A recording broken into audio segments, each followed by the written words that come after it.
Buenas noches. Como ustedes saben, a partir del 11 de marzo, la Organización Mundial de la Salud declaró que estábamos frente a una pandemia.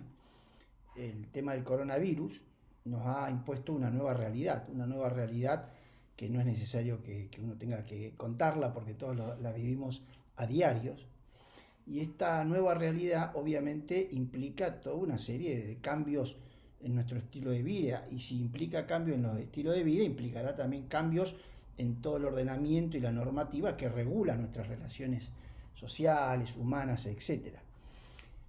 Los grandes cambios no solo impactan obviamente desde el punto de vista de lo estrictamente jurídico, de lo médico, de lo bioético. Desde el punto de vista bioético, los médicos, sobre todo en otras latitudes, Italia, España, se debaten frente a un verdadero dolor moral cuando tienen que decidir para quién es determinado respirador, o sea, frente a 3 o 4 pacientes que necesitan respirador y hay un solo respirador, habrá que aplicar protocolos bioéticos para poder determinar quién es el paciente que se va a ver beneficiado con el uso del respirador.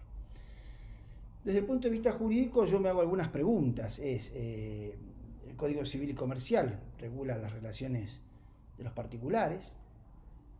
Yo creo que las normas del código en este momento más que nunca hay que interpretarlas en base a dos grandes principios: el principio de solidaridad y el principio de esfuerzo compartido. Esfuerzo compartido, el nombre lo dice todo, es decir, esto implica un esfuerzo para la sociedad, pero tiene que ser un esfuerzo compartido, no es que el esfuerzo lo hagan unos y otros no. En las relaciones privadas, es decir, en las relaciones horizontales, este esfuerzo compartido, por ejemplo, se puede ver en materia de locaciones, en donde habría que llegar a una negociación que pueda ser útil tanto para el locador como para el locatario. Este esfuerzo compartido también debería ser, y no lo es, en el plano vertical, el Estado y el contribuyente. El Estado, lejos de pensar en el contribuyente en esta situación de dificultad que todos vivimos, está pensando en crear nuevos impuestos. Yo decía, tenemos que pensar también en nuevas soluciones. Esto es muy parecido a lo que pasó con el corralito en la época de Duhalde, allá en 2001-2002, en donde los tribunales se taparon de expedientes de amparos, de cobros de pesos contra los bancos, etc.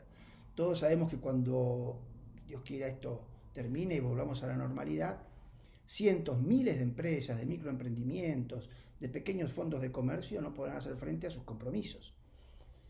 ¿Qué vamos a aplicar? ¿Las soluciones generales? Cada uno tendrá que ir individualmente a tribunal a plantear su concurso preventivo, su quiebra, su cobro de pesos.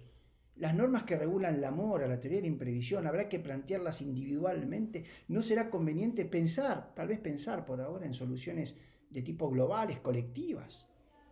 Yo recuerdo que allá por el 2002, 2003, estando Duhalde, se fueron dictando toda una serie de normas para ir acomodando la realidad de los hechos a lo que iba ocurriendo.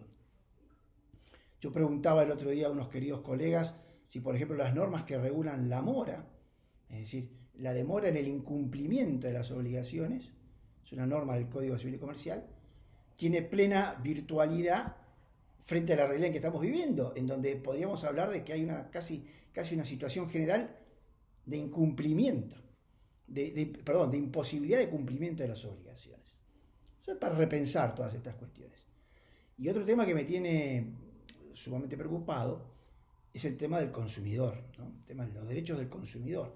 Un autor dice que hay un nuevo consumidor y un nuevo prestador de bienes y servicios, que es el consumidor 2021, lo llamo yo, de 2020.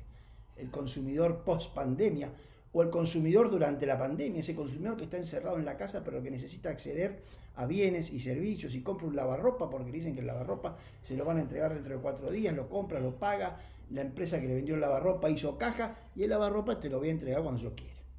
Pero yo el lavarropa lo necesito ahora. ¿A dónde voy? ¿A la justicia? ¿A la división de comercio? Bueno, son todas situaciones que hay que ir pensando.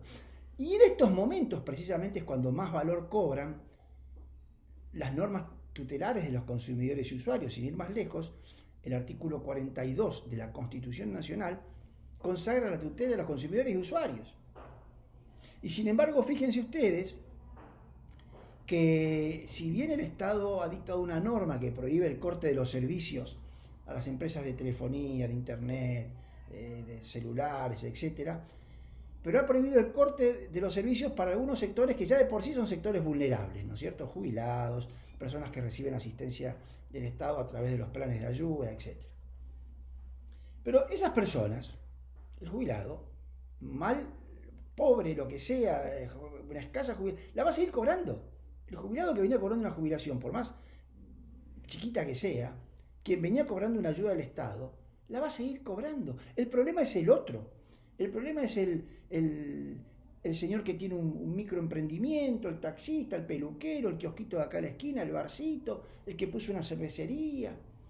El profesional liberal, que no puede atender a sus clientes, a sus pacientes. Esos son los que de golpe se le produjo un cambio enorme en la situación económica y que no pueden hacer frente a sus compromisos. Pero sin embargo a ellos se les va a poder cortar los servicios si no pagan la luz, el gas, lo que sea. O sea, fíjense que no se ha pensado en aquella masa de consumidores y usuarios más afectados, que son los que de golpe se han visto privados de sus ingresos ordinarios. Por el contrario, fíjense que la ENACON, la Autoridad de Contralor en materia de comunicaciones, muy preocupada por los prestadores, les dice, muchachos, si no pueden cumplir, no cumplen. La excusa, vamos a resguardar la salud de los que trabajan para las empresas de telecomunicaciones. Bueno, está bien, me parece fantástico. Ahora, no tenía que haber dicho, señores, no le corten los servicios a nadie. Porque también la salud de los consumidores y usuarios, que está contemplada expresamente en el artículo 42 de la Constitución Nacional, también vale. Pero no nos cuida a nadie. Mañana puede venir la empresa de telefonía, la empresa de celular, la empresa de internet, la empresa de cable, nos corta el servicio porque no pagamos. Quiero creer que no lo van a hacer. Quiero creer que no lo van a hacer. Pero lo que no hay duda es que nadie está pensando en los derechos de los usuarios y los consumidores, pese a que hay una norma constitucional que expresamente contempla su tutela.